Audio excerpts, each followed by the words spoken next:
చిన్ని ఆశ నాలో రేగెనే, దేవా నీతో నేను జీవించాలని. Proverbs chapter 9 verse 10 అనగా సామెతల గ్రంథము 9వ అధ్యాయం 10వ వచనంలో, యెహోవా యందు భయభక్తులు కలిగి ఉండుటయే జ్ఞానమునకు మూలము.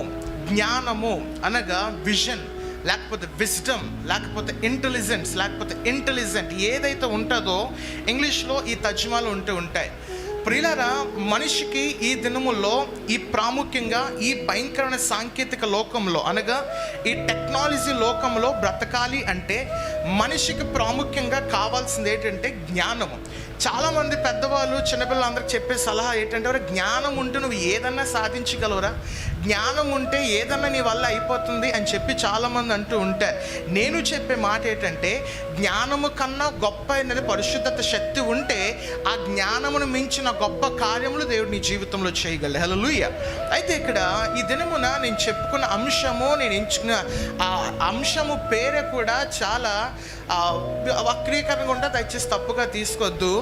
మనిషికి బుద్ధి ఇప్పుడు వస్తుంది. ఏంటంటే అది మనిషికి అనేవాడికి బుద్ధి అనేది ఎప్పుడు వస్తుంది, తెలివి అనేది ఎప్పుడు వస్తుంది. చాలామంది బ్రతుకులు ఎలాగుంటాయంటే చచ్చిన శవంలా బ్రతుకుతూ ఉంటారు. అంటే మనిషి భౌతికంగా జీవముగానే బ్రతుకుతూ ఉంటాడు. మనిషి భౌతికంగా చక్కగా నడుచుకుంటూ ఉంటాడు, పనులు చేస్తుంటాడు, శుభ్రంగా తింటాడు, వంట చేసుకుంటాడు, పనులు చేసుకుంటూ ఉంటాడు. కానీ అనేక విషయంలో మనిషి అనేవాడు చచ్చిపోయే బ్రతుకుతున్నాడు. ఇక్కడ వాక్యం వచ్చి సెలవిస్తుంది ఏంటంటే, దేవుని యందు భయభక్తులు కలిగిన వాడి జీవితంలో దేవుడు ఏమి చేస్తాడట? జ్ఞానముని ఇస్తాడట. మీకు ఉందా దేవుడు అంటే భయము భక్తి కలిగి ఉన్నదా? దేవుడు అంటే నిజమైన శ్రద్ధ పెట్టగలుగుతున్నారా?